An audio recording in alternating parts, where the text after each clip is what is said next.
नमस्कार दोस्तों। आज विश्व की दो सबसे खतरनाक टीमें भारत और न्यूजीलैंड के बीच नागपुर के विदर्भ क्रिकेट एसोसिएशन स्टेडियम में खेली जा रही टीबी सीरीज का पहला मुकाबला एक जबरदस्त हाई स्कोरिंग ड्रामा साबित हुआ और अंत में जो हुआ उसने सभी को हैरान कर दिया। इस मैच की शुरुआत टॉस से हुई, जहां न्यूजीलैंड ने टॉस जीतकर पहले बल्लेबाजी करने का फैसला किया और भारत के सामने पहाड़ डेज जैसा स्कोर खड़ा किया।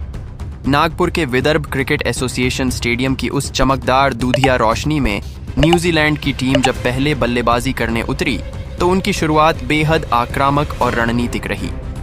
जहां अनुभवी सलामी बल्लेबाज डेवन कॉन्व ने पहले ही ओवर में दुनिया के सबसे घातक गेंदबाज जसप्रीत बुमराह की गति और स्विंग का डटकर सामना किया और उनकी दो लगातार गेंदों पर एक्स्ट्रा कवर और मिड ऑफ के बीच से दो शानदार चौके जड़कर न्यूजीलैंड के इरादे साफ कर दिए। डेवन कॉन्व आज पावर प्ले का पूरा फायदा उठाने के मूड में थे और उन्होंने अर्शदीप सिंह के खिलाफ भी एक बेहतरीन फ्लिक शॉट खेलकर बाउंड्री बटोरी,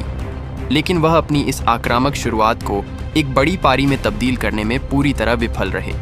जिससे डेवन कॉन्व जसप्रीत बुमराह की एक बाहर निकलती गेंद पर बड़ा कवर ड्राइव खेलने के प्रयास में अपना नियंत्रण खो बैठे और विकेटकीपर संजू सैमसन को एक आसान कैच थमाने के कारण 12 गेंदों पर 18 रन बनाकर आउट हो गए। उनकी इस पारी में 3 शानदार चौके शामिल हैं। जब डेवन कॉन्व का महत्वपूर्ण विकेट गिरा तो भारतीय समर्थकों के शोर से पूरा मैदान गूंज उठा था, लेकिन न्यूजीलैंड के युवा और असाधारण रूप से प्रतिभावान बल्लेबाज रचिन रविंद्र ने मैदान पर कदम रखते ही न्यूजीलैंड की पारी का मोर्चा पूरी निडरता के साथ संभाल लिया। रचिन रविंद्र ने भारतीय स्पिनरों के खिलाफ एक बहुत ही बारीक और सोची समझी आक्रामक रणनीति तैयार की थी,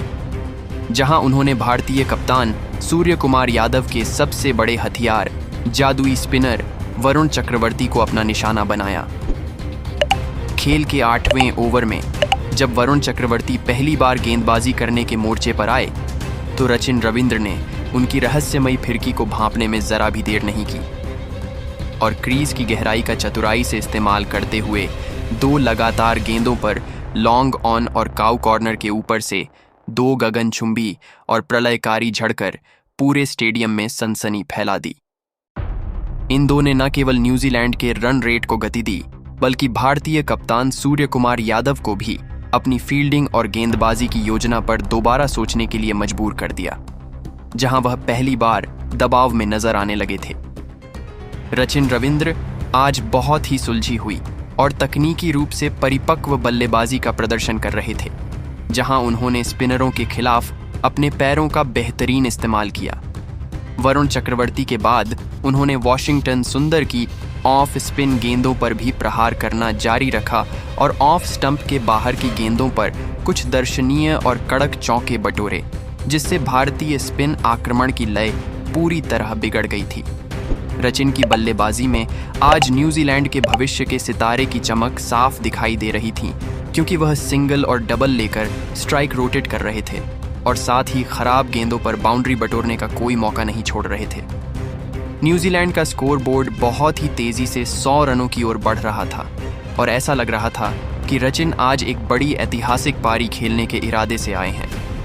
हालांकि क्रिकेट के अनिश्चितता भरे खेल में जब रचिन रविंद्र अपनी एक शानदार अर्धशतकीय पारी के बिल्कुल करीब पहुंच चुके थे, तब वह अपनी एकाग्रता को स्थिर नहीं रख सके और एक घातक रणनीतिक चूक का शिकार बन गए। वरुण चक्रवर्ती ने अपने दूसरे स्पेल में चतुराई दिखाते हुए गेंद की गति में थोड़ा बदलाव किया और रचिन रविंद्र उस स्पिन होती गेंद को भांपने में नाकाम रहे, जहां उन्होंने एक आक्रामक स्लॉग स्वीप खेलने का प्रयास किया। गेंद ने बल्ले का ऊपरी किनारा लिया और हवा में काफी ऊंची उठ गई,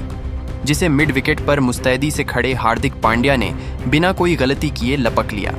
जिससे रचिन रविंद्र 28 गेंदों पर 45 रनों की एक अत्यंत प्रभावशाली और साहसी पारी खेलकर आउट हो गए। उनकी इस पारी में 4 शानदार चौके और 2 गगनचुंबी शामिल थे। उनके आउट होने से न्यूजीलैंड की उस मजबूत होती साझेदारी पर विराम लग गया, जिसने भारतीय खेमे में खलबली मचा दी थी। लेकिन रचिन ने जाने से पहले न्यूजीलैंड के लिए एक विशाल स्कोर की मजबूत नींव रख दी थी,